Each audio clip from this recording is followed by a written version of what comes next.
మనకి health issues ఏమన్నా వచ్చినప్పుడు అంటే సపోజ్ నీరసం గానీ కళ్ళు తిరగడం గానీ ఇలాంటప్పుడు మనం యూజ్ చేసే డ్రింక్ ఓఆర్ఎస్.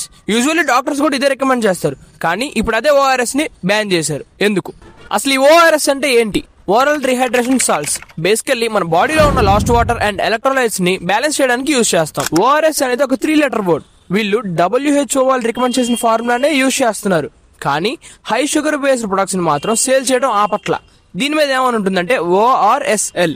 ఇది 5 స్పూన్స్ ఆఫ్ షుగర్ కంటైన్ అయి ఉంటుంది. మనం దీన్ని కనుక డైలీ ఇంటేక్ తీసుకుంటే మేబీ మనకి డయాబెటీస్ వచ్చే ఛాన్సెస్ ఉంటుంది. ఇది వాడితే మనకే హార్మ్ఫుల్ కూడా. ఇది హైదరాబాద్ లో ఉన్న శివరంజని సంతోష్ గారు తెలుసుకుని 2016 నుంచి పోరాడారు. ఈవిడ ఒక పీడియాట్రిషియన్.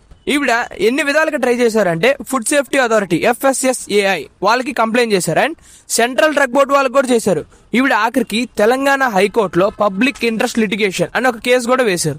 ORSL వాళ్ళు ఓఆర్ఎస్ అనే వర్డ్ ని యూజ్ చేసుకుని మార్కెటింగ్ ని మనీగా కన్వర్ట్ చేసుకుందాం అనుకున్నారు. ఇది అసలు ఒరిజినల్ ఓఆర్ఎస్ఏ కాదు. ఇది ఒక సాఫ్ట్ డ్రింక్. మనం మామూలుగా థమ్స్ అప్, కోకోకోలా ఇవి తాగుతాం కదా, ఇది అలాంటి ఒక soft drink. After a long 8 years of struggle Shivaranjani Santosh garu చాలా ఎమోషనల్ అయ్యారు దీని గురించి. అది ఏంటంటే తెలంగాణ హైకోర్టు వాళ్ళు ఈ ORSL బ్రాండ్ ని బ్యాన్ చేశారు. ఇప్పటి నుంచి WHO వాళ్ళు రికమెండ్ చేసిన ఫార్ములానే యూజ్ చేయాలి అండ్ యూజ్ చేసిన ORS అనే వర్డ్ ని యూజ్ చేయకూడదు. అండ్ ఫైనలీ ఒరిజినల్ ORS ఎలా ఉంటుంది అంటే కింద బేస్డ్ ఆన్ WHO's ఫార్ములా అని ఉంటుంది. ఇది చూసుకోండి, మనం ఎప్పుడైనా జాగ్రత్తగా ఉండాలి. ఇది వెంటనే మీ ఫ్రెండ్స్ అండ్ ఫ్యామిలీ మెంబర్స్ అందరికీ షేర్ చేయండి. ఎందుకంటే ఇది మనం డైలీ లైఫ్ లో యూజ్ చేస్తాం కాబట్టి. బ్రో మనకి డైలీ ఏమన్నా నీరసం జ్వరం వస్తుందా బ్రో అనొచ్చు, కానీ ఒక్కొక్కరికి ఒక టైంలో వస్తుంది కదా. ఇది మనం ఇప్పుడే సెండ్ చేస్తే వాళ్ళకి ఆ టైంలో ఉపయోగపడుతుంది. సో మర్చిపోకుండా షేర్ చేయండి. అండ్ ఫైనలీ శివరంజని సంతోష్ గారికి చాలా థ్యాంక్స్ చెప్పాలి. ఎందుకంటే ఇది ఆవిడ వల్లే మన అందరికి తెలిసింది కాబట్టి.